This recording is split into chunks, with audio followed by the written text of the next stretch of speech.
श्री गुरु ओम मातृशक्तये नमः। ओम असतो मा सद्गमय तमसो मा ज्योतिर्गमय मृत्योर्मामृतंगमय। ओम शांति शांति शांति। पातंजलि योग सूत्रों पर विचार हो रहा है। ये 68वीं कक्षा है। आज दृष्टा के बारे में चर्चा करते हैं। दृष्टा का क्या स्वरूप है? दृष्टा माने ज्ञान मात्र, दृष्टा दृषि मात्र, दृषि मात्र का मतलब ज्ञान मात्र, और वो शुद्ध तत्व है, शुद्ध।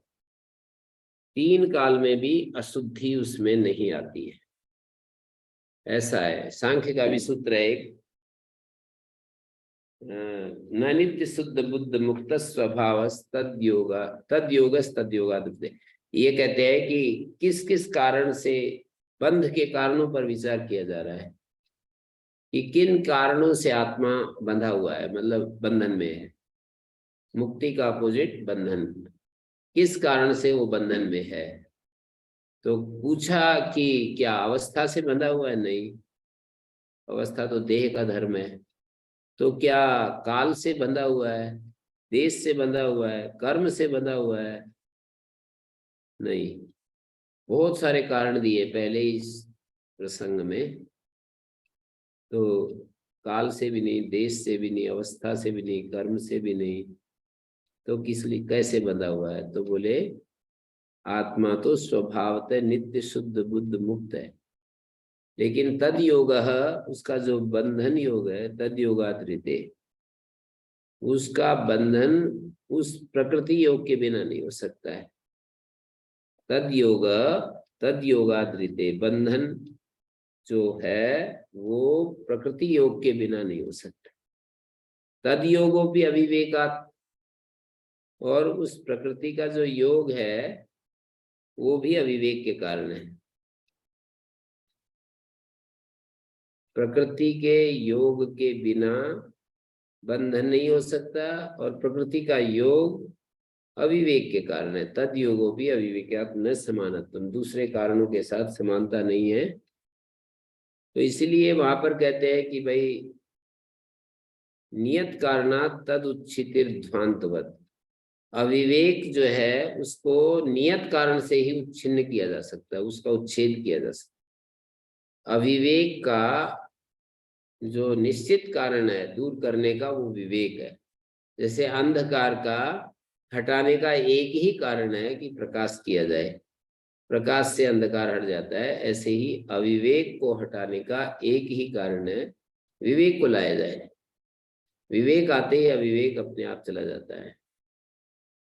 जैसे चोर कहीं किसी कॉलोनी में बस रहे हो, बहुत बड़े चोर, और पुलिस अधिकारी, बहुत बड़ा पुलिस अधिकारी उसी कॉलोनी में रहने लगे, तो अपने आप ही छोड़ करके चले जाते हैं। वो मतलब समझते हैं कि कहीं ना कहीं कभी हम पकड़े जाएंगे। तो इस तरह से प्रकाश के आते ही अंधेरा दूर भग जाता है। यदि किसी घर में चोर घुस जाए और रोशनी जल रही हो ना, तो सबसे पहला काम वो ये करता है कि अंधेरा करता है।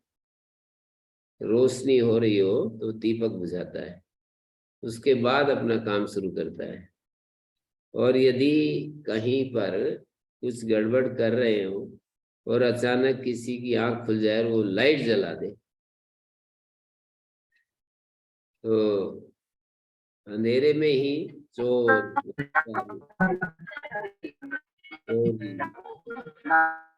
दुष्टता सब अंधेरे में ही होते हैं। तो इस तरह से हम देख सकते हैं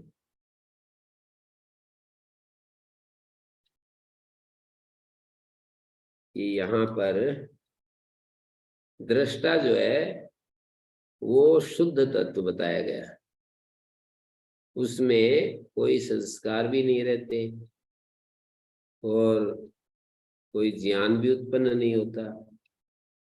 जैसे मैं जब देखता हूँ वृक्ष को, तो पहले मेरे को वो ज्ञान नहीं था, अब जो ज्ञान हुआ है वो दृष्टा में उत्पन्न होता है या बुद्धि में उत्पन्न होता है?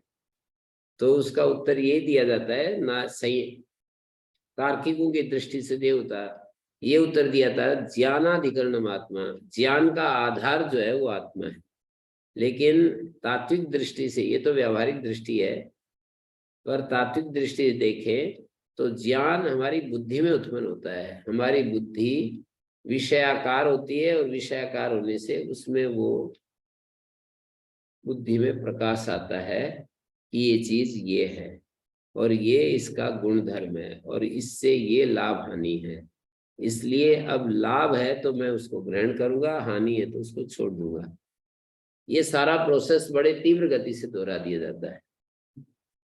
कितने सारी चीजें, कितने सारे स्टेप मैंने गिनाए कि जैसे हम कहेंगे कि ये जो हमारा बुद्धि में ज्ञान उत्पन्न हुआ, मानी बुद्धि तदाकार होकर के किसी वस्तु के अस्तित्व का भान कराती है। पहला काम होता है उसके है पने का बोध कराती है कि ये है। निर्विकल्प ज्ञान पहले होता है, फिर सविकल्प ज्ञान उत्पन्न होता है। उसके नाम आदि के सहित जो ज्ञान होता है उसको सविकल्प ज्ञान कहते हैं। और अस्ति किंचित नाम के बिना जो एक सामान्य रूप से जो एक आकार आता है तो वो निर्विकल्प ज्ञान होता है। तो सबसे पहले निर्विकल्प ज्ञान होता है, फिर सविकल्प ज्ञान होता है, जाति, नाम, गुण, क्रिया आदि के साथ। उसके बाद उसके अलग अलग पहलुओं का ज्ञान होता है कि इसके, इस पदार्थ के ये गुण कर्म स्वभाव हैं।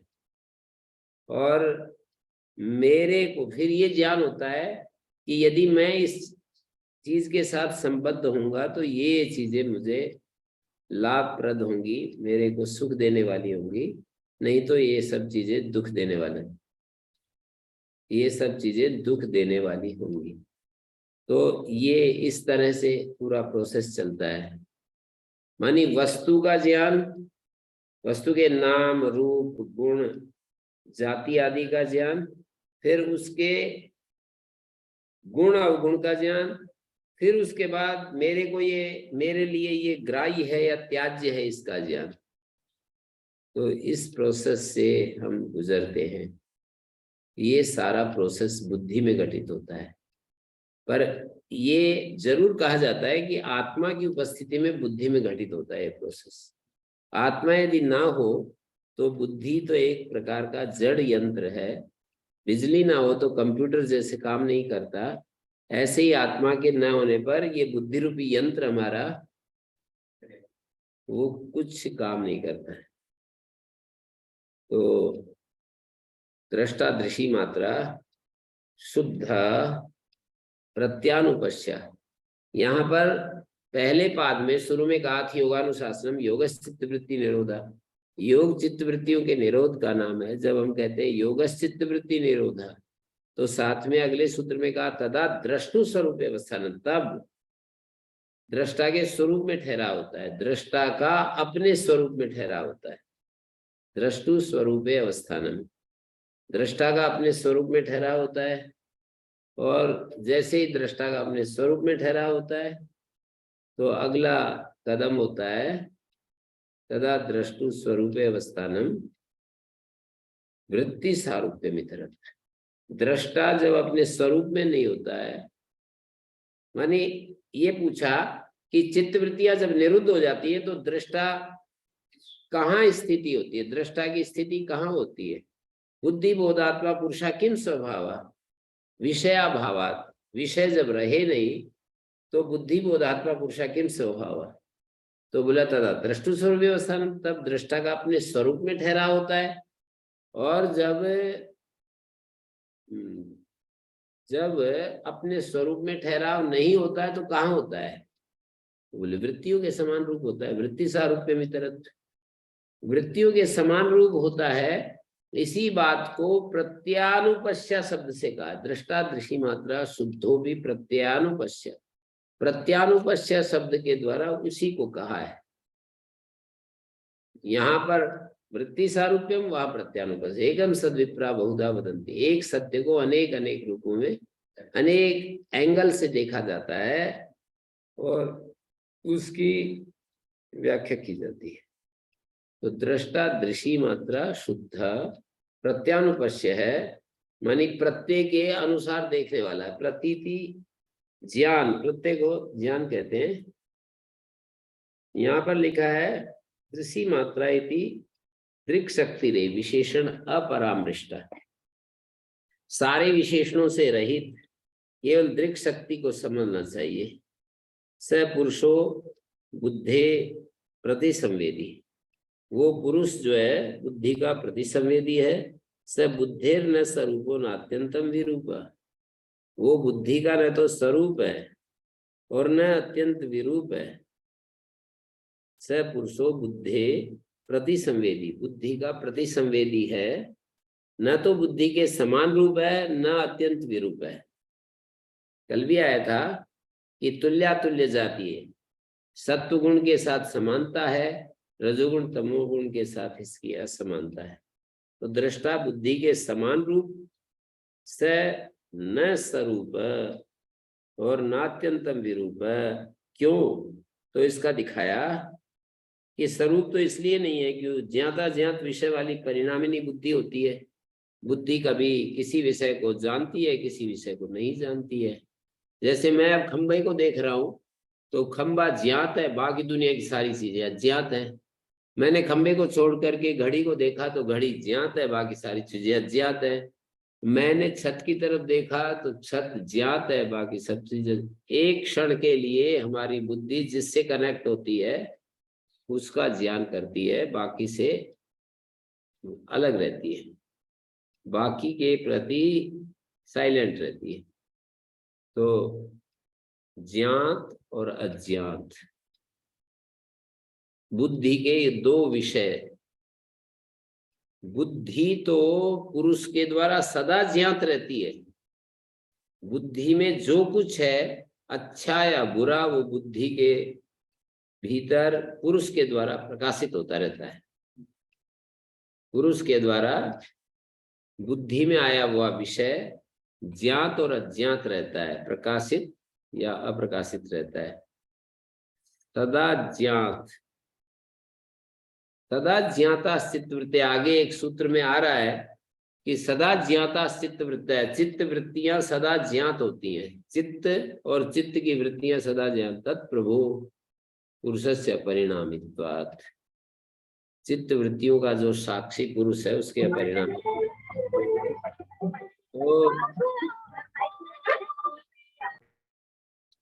तो यहाँ पर यही बात कह रहे हैं। यहाँ पर ये बात कही कि बुद्धि का प्रतिसंवेदी है पुरुष। इसको ऐसे समझ सकते हैं कि बुद्धि संवेदन, बुद्धि में एक संवेदन होता है, प्रतिसंवेदी पुरुष है। प्रतिसंवेदी रिफ्लेक्टर स्थानीय है, प्रतिसंवेदी को रिफ्लेक्टर स्थानीय समझना चाहिए। जैसे कोई चीज आती है और उससे टकरा करके दूसरा एक ज्ञान को पैदा करती है, तो ऐसे ही ये जो हमारे कांटा, पैर में कांटा चुभता है, ये तो संवेदन हो गया और प्रतिसंवेदी बुद्धि बन जाती है। वैसा ही संवेदन, वैसा ही अनुभव हमारी बुद्धि में उत्पन्न हो जाता है। तंत्रिका तंत्र के माध्यम से बुद्धि को सूचना मिलती है और फिर बुद्धि पूरा उसको तदाकार होकर के जान लेती है।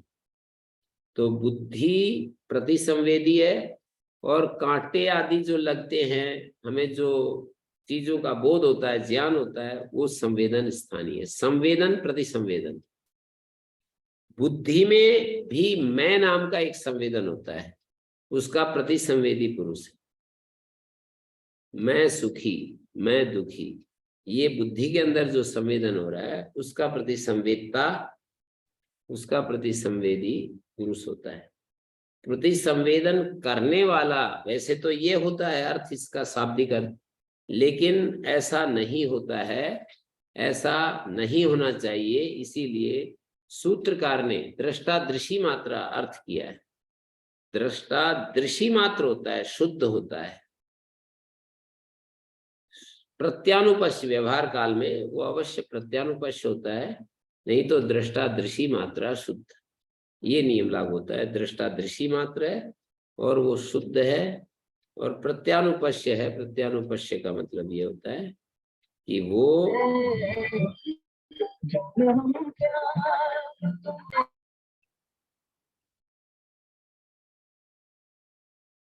प्रत्यानुपश्य,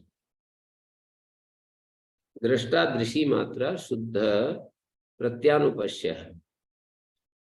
तो प्रतिसंवेदी को अहम भाव के रूप में जो बुद्धि में संवेदन होता है, उस संवेदन का जो उस संवेदन से वो संवेदन जहां टकराता है और फिर एक और संवेदन उत्पन्न करता है, उसी को स्वामी हरियानंद आर्य ने इस बिंदु पर बहुत ज्यादा फोकस करते हैं और एक जगह लिखते हैं कि ये दृष्टा का स्वरूप समझ करके ही दृष्टा की उपलब्धि करनी होती है। 7वें सूत्र की व्याख्या में वो लिखते हैं कि पुरुष बुद्धि का प्रतिसंवेदी है। पुरुष के इस लक्षण का बहुत गंभीर अर्थ है। जिस प्रकार प्रतिफलन का अर्थ है किसी दर्पण आदि फलक से लगकर दूसरी ओर जाना, दूसरी तरफ जाना है। जिस प्रकार प्रतिफलन क्या होता है, किसी दर्पण आदि फलक से टकराकर दूसरी ओर जाना, इसी प्रकार प्रतिसंवेदन का अर्थ है किसी संवेदक में जाकर दूसरा संवेदन उत्पन्न करना।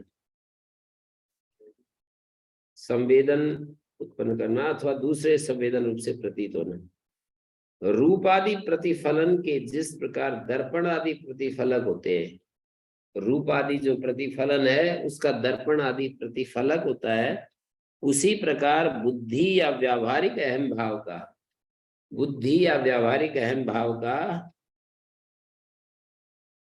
वर्तमान क्षण में जो संवेदन होता है, वर्तमान क्षण में जो संवेदन होता है, वही संवेदन उत्तर क्षण में पुनः अहम भाव के रूप में प्रतिसंवेदित होता है। बुद्धि आदि जिस प्रकार,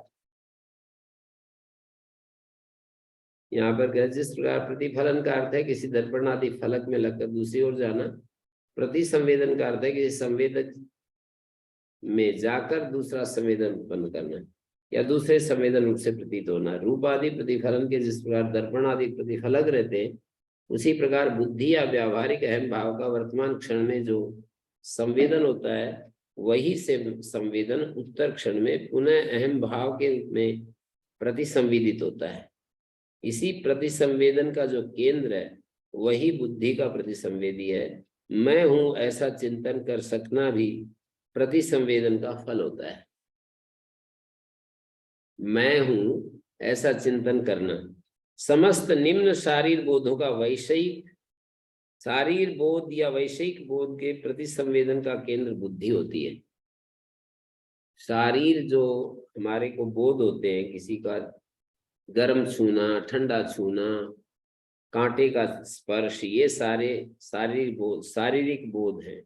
शारीर बोध या वैषयिक बोध के प्रतिसंवेदन का केंद्र बुद्धि होती है। उसकी अधीनस्थ स्थूल कर्ण शक्तियां होती हैं, हमारी मन बुद्धि इंद्रियां जो, किंतु बुद्धि रूप सर्वोच्च व्यावहारिक आत्म भाव का जो प्रतिसंवेदी है, वो बुद्धि से अतीत है, वही निर्विकार चिद रूप पुरुष है। इस प्रकार प्रतिसंवेदन भाव की सहायता से ही पुरुष तत्व का अधिगम करना होता है। समाधि के बल से बुद्धि तत्व का साक्षात्कार किया जाता है। विचारानुगत ध्यान से, ध्यान के द्वारा प्रतिसंवेदन भाव का अवलंबन करके प्रतिसंवेदी पुरुष की उपलब्धि की जाती है। तो ये कई जगह ये वाक्य आता रहता है, पुरुषो बुद्धे प्रतिसंवेदी। बुद्धि में जो अहम भाव आता है उसका प्रतिसंवेदी पुरुष है। वो अत्यंत स्वरूप भी नहीं है और अत्यंत विरूप भी नहीं है। परिणामिनी बुद्धि तस्यास्य विषय गवादि घटादिर्वा। परिणामी बुद्धि होती है, उसका विषय गो इत्यादि या घट इत्यादि ज्ञात और अज्ञात रहते हैं और इसलिए बुद्धि परिणामी है। सदा ज्ञात विषयत्वम तो पुरुष से परिणामित्वम परिदीपयति, और सदा ज्ञात विषय होता है, पुरुष की अपरिणामिता को दिखा रहा है। तस्मात् नहीं बुद्धिश्च नाम पुरुष विषयस्य स्यात् गृहीता अगृहीता। ऐसा नहीं होता कि बुद्धि पुरुष का विषय बन जाए। नहीं बुद्धिश्च नाम पुरुष विषयश्च स्यात्, बुद्धि पुरुष का तो विषय बन रही है और कभी ज्ञात होती है कभी अज्ञात होती है, ऐसा कभी भी नहीं हो सकता। जैसे आंख का कोई रूप विषय बन जाए तो वो एक बार ज्ञात है एक बार अज्ञात है, वो इस अर्थ में हो सकता है कि मैं अपनी आंख को हटा करके किसी दूसरी चीज को देखने लगूं तो उतनी देर के लिए वो विषय अज्ञात होता है। मैं खंबे को देख रहा हूं, फिर मैं वृक्ष को देख रहा हूं, तो वृक्ष को देखते समय खंबा अज्ञात हो जाता है। लेकिन बुद्धि को आत्मा सदा देखता रहता है, मतलब सदा वो जानता रहता है, सदा जानता रहता है का मतलब उसका ज्ञान सदा बुद्धि को बुद्धि के रूप में प्रकाशित करता रहता है। ये कह रहे हैं कि बुद्धि पुरुष का विषय बने और कभी पुरुष के द्वारा गृहीत हो और कभी अगृहीत हो, ऐसा नहीं होता। सिद्धम पुरुष सदा ज्ञात विषयत्वम ततश्च अपरिणामित्वम, सदा ज्ञात विषयत्व और अपरिणामित्व जो है सिद्ध होता है। पुरुष अपरिणामी इसलिए है कि वो तो बुद्धि को सदा ज्ञात, बुद्धि सदा ज्ञात रहती है पुरुष के द्वारा। परिणामी होता है कि कभी ज्ञात हो कभी अज्ञात हो, तो उसको परिणामी कह सकते हैं। और किंच परार्था बुद्धि संगत्यकारित्वात्, जो भी चीजें मिलकर के कई चीजों के मेल से जो चीजें बनती हैं वो संघत्यकारी होती है। इकट्ठी, संघत्य मानी इकट्ठी होकर के और फिर वो चीजें दूसरे के लिए हुआ करती है। जैसे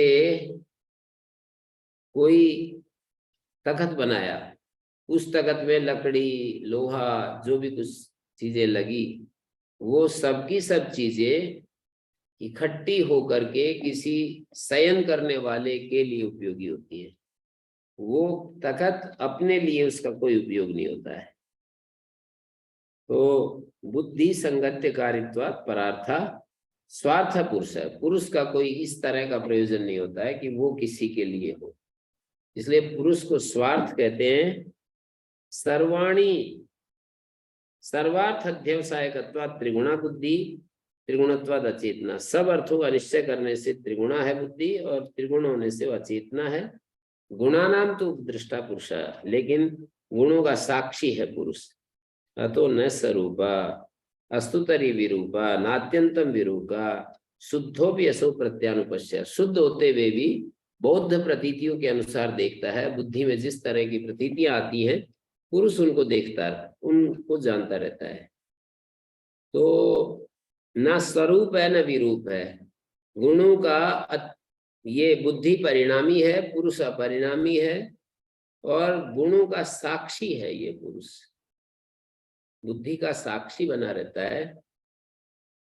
तो दृष्टा दृषि मात्रा शुद्धो भी प्रत्यानुपस्या, ये जो प्रत्यानुपस्या अंश है ये भी महत्वपूर्ण है कि बुद्धि के संपर्क से उसमें जो प्रतीतियां होती हैं वो पुरुष में आरोपित होती रहती है। तो इस तरह से दृष्टा को सांख्य योग में दृषि मात्र मानते हैं। ओम शांति शांति शांति। ओम श्री